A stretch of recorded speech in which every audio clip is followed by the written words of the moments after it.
welcome. I'm Asuma Katauka and you're watching Gulf Today on NewsX World. Let's take a look at the top headlines of this hour.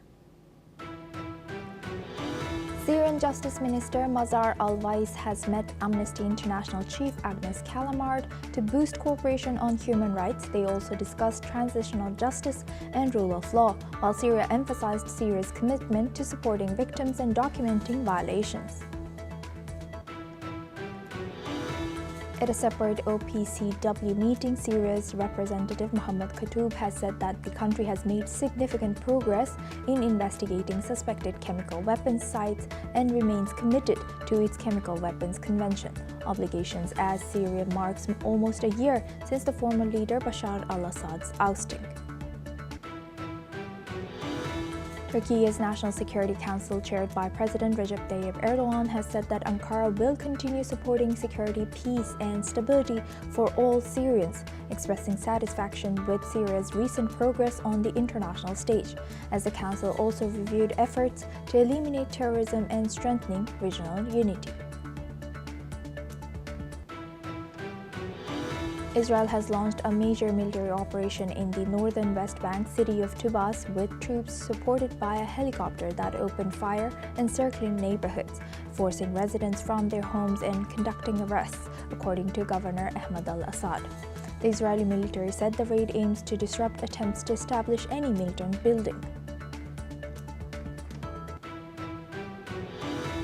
As per Syrian media reports, Israeli forces carried out 3 incursions across both the southern and northern Quneitra countryside of Syria, deploying at least 8 vehicles and a tank, while also setting up temporary checkpoints. Damascus has condemned the operation as violations of the 1974 disengagement agreement, demanding full Israeli withdrawal.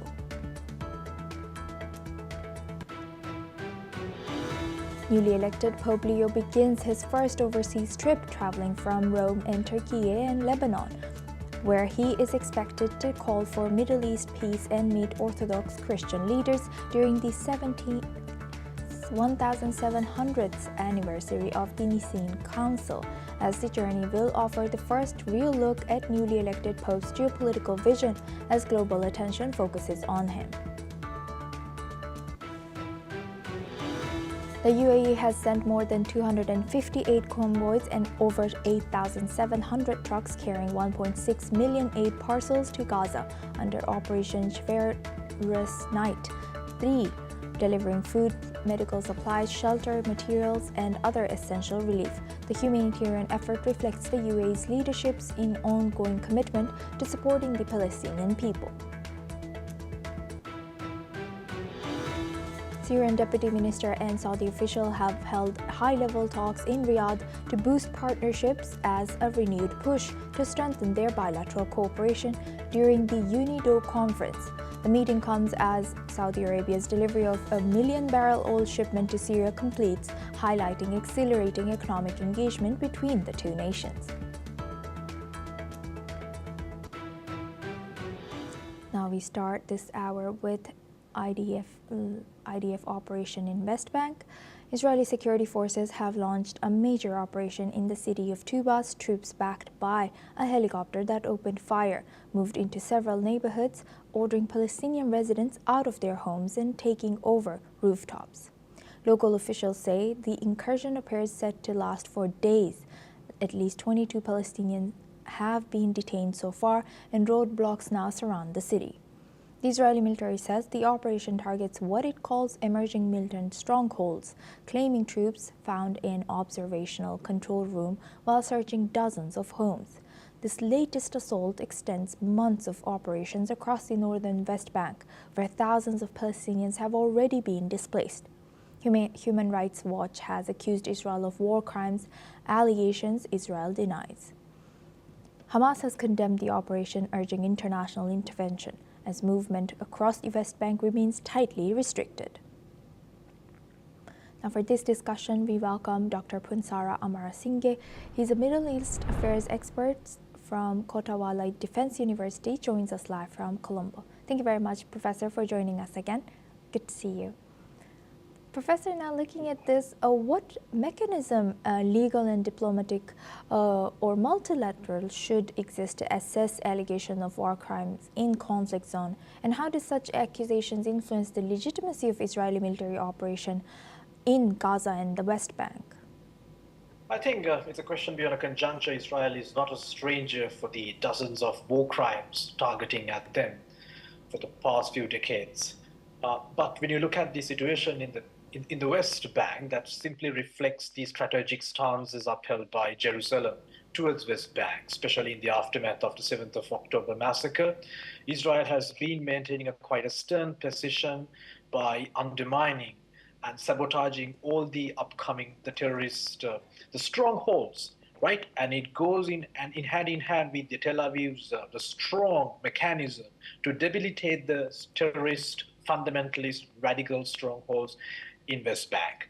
Oh, and when you see these operations and the way how they have intensified, you need to understand this simply matches with what Israel expects from the West Bank strategy. They have encouraged larger number of settlements, and they have handed over the administration from military to the civilian administration just to make sure that their expansion, their existence in West Bank is not simply de facto, but it is de jure as well. And when you see the way how they have been decimating these terrorist targets by conducting operations from multiple fronts, that simply shows that Israel is fully committed to secure its territory. And how do you think? Do you think while the talks for phase 2 of the peace talks continue, do you think there's a discrepancy of difference of opinion and priorities between U.S. and Israel? I think after Trump's visit and after the meeting between Trump and Syrian leader, there can be kind of a new way of hope to restore the peace talks. But when you look at the brief history of the Middle Eastern politics, which is simply obvious, right? Starting from 1970s to the Camp David and even beyond that, Oslo Accords, the restoring peace in the Middle East always has been haphazardous. There has not been one single policy of Washington, D.C. towards the Middle Eastern problem. So it fundamentally varies due to various factors.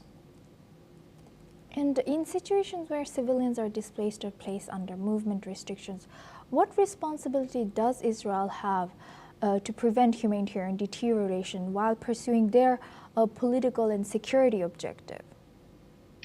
Precisely. I think that should be the cardinal objective of Israel at the moment, just to make sure that whatever the military operations or investigations they expect to conduct either in West Bank or elsewhere should always be transparent, and it should not hinder the civilian objectives, because Israel as a party to the Geneva Conventions should understand the importance of maintaining international humanitarian law obligations. At the same time, Israel should not forget the fact that even though they have won the war against Hamas, still there is a larger narrative targeting Israel worldwide. In terms of the soft power policies, in terms of the public diplomacy, Jerusalem has failed to secure its international reception worldwide. So now this is a greater situation for Israeli forces to convince the world that their military targets, their military objectives are fundamentally different from targeting the civilian objectives as a responsible state. Yes, indeed. Thank you very much, Dr. Sarah, for sharing that. Please stay with us as we stay on this topic now. IDF Chief of Staff, Lieutenant General Eyal Zamir, has called for courageous transformative leadership in Israel, urging leaders to face failure and drive change. Speaking at a ceremony marking the 52nd anniversary of David Ben-Gurion's death, Zamir has emphasized the need for leadership that uplifts, not stifles, and one that confronts truth and sets new direction. His remarks come amid a public dispute with Defense Minister Israel Katz over the military's handling of the October 7, 2023 Hamas attack. Katz has ordered a re-investigation of the IDF's internal probes and is at odds with Zamir over senior military promotions. Katz has also frozen appointments, leading to accusations of political interference. Despite tensions, both officials met with Prime Minister Netanyahu. As rumors circulated about Katz's future in the role, Katz has denied any intention to step down before elections.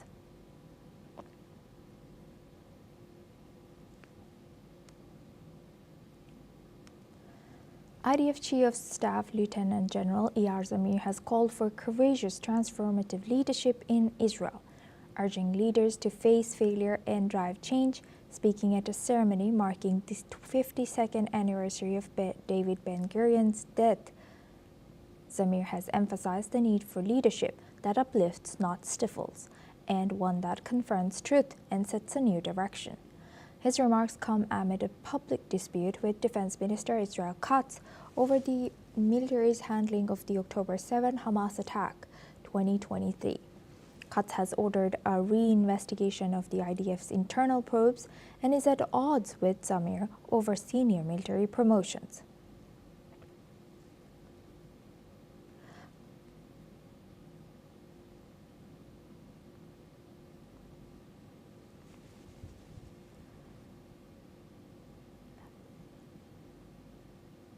Now we move on to our next news.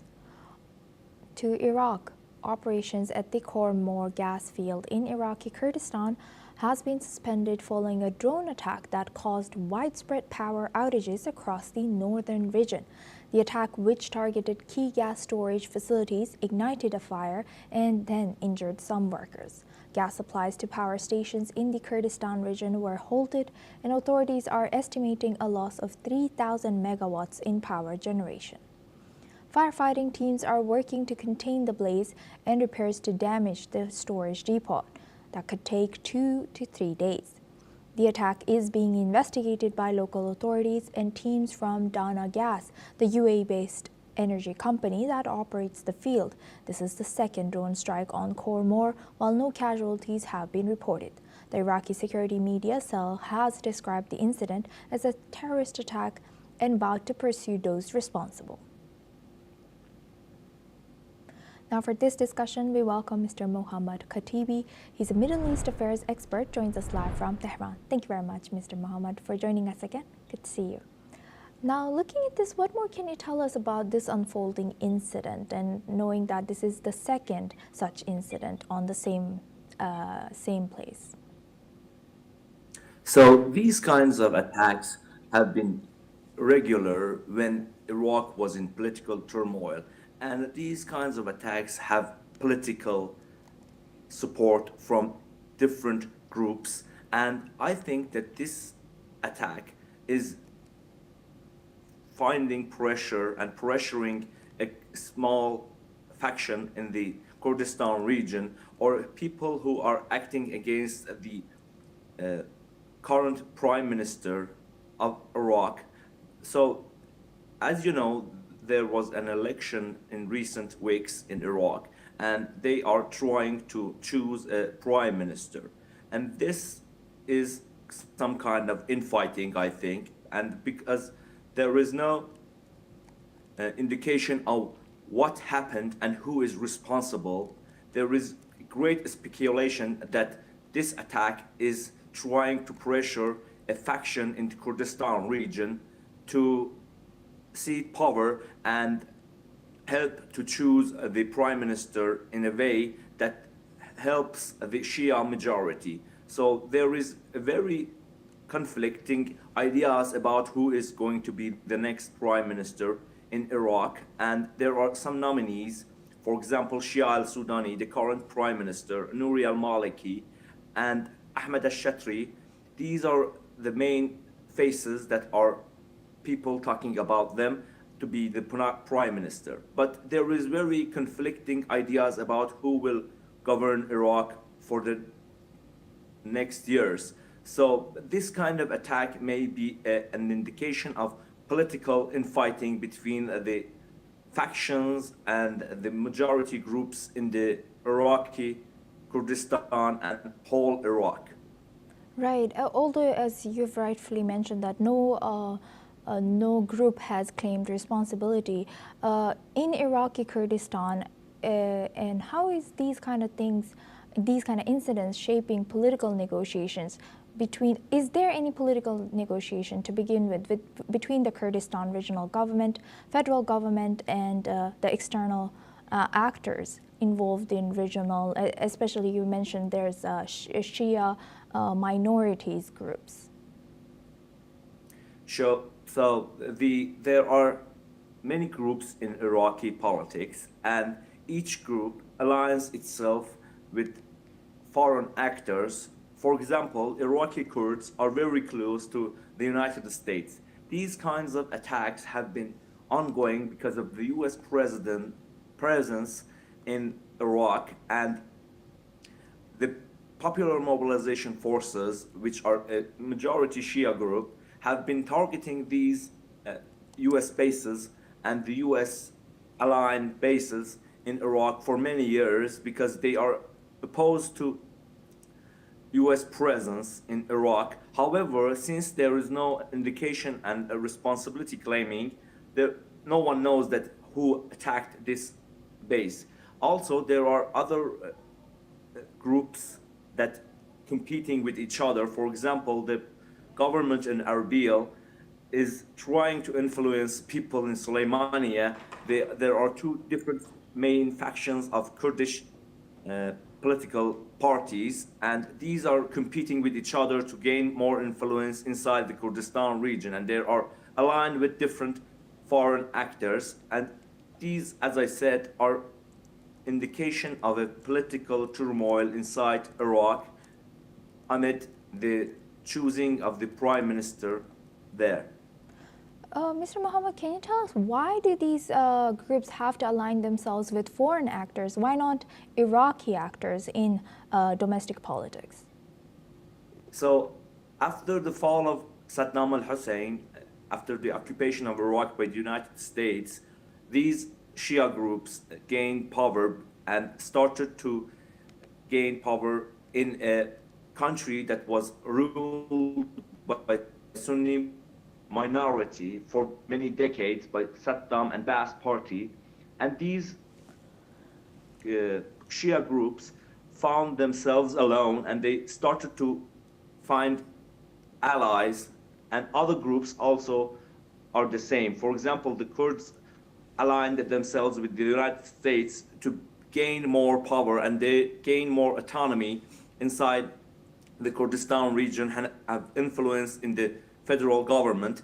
But the point is that nowadays, because of the fighting between Iran and the United States, these groups are even fighting more, and they are some other groups that want no one involved in Iraqi politics, and they are minority. But majority of the country aligns itself with foreign actors, and that is because of gaining more influence in Iraqi politics. They have tried for years to reduce the influence of the United States, but the US presence and the US military presence and also economic presence prevents, for example, Iraqi normal relations with Iran. And because of the sanctions against Iran, Iraqis are unable to trade with Iran and trade gas and trade electricity with Iran. And because of that, the Shia groups who align with Iran are opposing the US presence, and they are fighting that. And those who want to weaken Shia majority, they are aligning themselves with the United States. There is a very big infighting in Iraq for many years, but in recent years, after the election of Soudani, the turmoil have somehow been calmed. But now that the election results have come out, the turmoil is being back. Yes, Mr. Mohammed, as you explained why Kurdish people in Iraq, what's their motive and interest in aligning with U.S. But can you tell us more about what is U.S.'s motive? Why is United States aiding Kurdish people in Iraq? So the United States, after occupying the Iraq, it went on to find allies in the region, and who better than the Kurds, who want to be an autonomous or a country by themselves, and they are against the Shia majority. The United States knows that if the Shia majority wins, because of the religious bounds between Iraqi Shias and Iranian Shias, there will be more alignment between Iraqis and Iranians. So supporting Kurds will help the United States balance Shia majority in the country. Also, Kurds are being supported by some Israelis, and Israelis want to gain influence inside the Kurdistan region. But it's not explicit. As we all know, there were many operations against Iran from the Kurdistan region by some separatist groups there, and Israel was behind those attacks against Iran for many years. So this is some kind of balancing act by United States to keep the pressure on the Shia majority and to influence it not to align much with the Iranians because of the religious bounds they have. Right. Thank you very much for sharing that, Mr. Mohammad Khatibi. Please stay with us as we come back to you for our next discussion as well. Now, moving on to our next news, Pope Leo XIV has begun his first trip outside Italy as the Catholic leader with a visit to Turkey, where he is expected to make appeals for peace in the Middle East and urge unity among long-divided Christian churches. The first U.S. Pope chose mainly Muslim Turkey as his first overseas destination to mark the 1,700th anniversary of a landmark as early as the Church's Council, where there produced the Nicene Creed, still used by most of the world's Christians today. Pope Leo XIV, who has a crowded 3-day itinerary in Turkey before heading on to Lebanon, will be closely watched as he makes his first speeches overseas and visits sensitive cultural sites.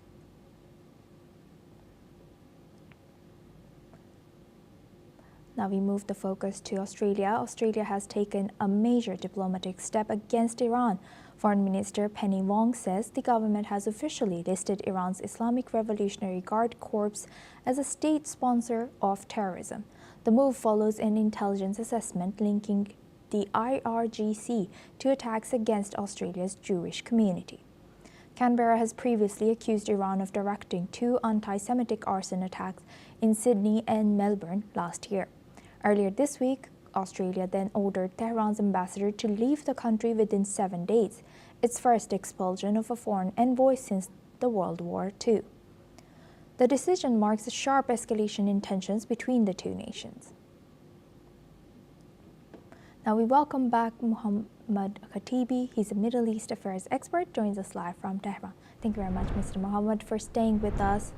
Now, does these charges, is it denied by Iran? And what does this expulsion of Iran's ambassador signal about Australia's evolving foreign policy posture towards Iran? So Iran has been denying this from day one, and it has said that Australia has no proof and no evidence about Iran being involved in such terrorist acts and anti-Semitic acts.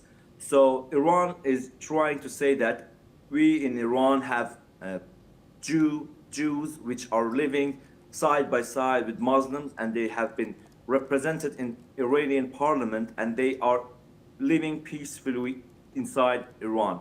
So I think that this action and this move by the Australians is because of pleasing the United States and Israel more than being based on facts, because in recent years after the October 7th attacks, Australians have been calling for their government to be more active against Israeli crimes inside the Gaza Strip, and we have seen many protests inside different cities of Australia, and there were growing day by day, and this kind of attack, an anti-Semitic attack, is because to pressure the people, the public, to not want the government to put pressure on. It's kind of reversing the idea of pressuring Israel to pressuring Iran. So the public opinion wants more action against Israel, and this kind of rhetoric and this kind of cutting ties is because of Australians trying to please Israelis and the United States, and this is not something based on evidence, as Iran is continuing to deny it. Why do you think Australia will pursue U.S. interest in such cases, if as what it is as you're stating?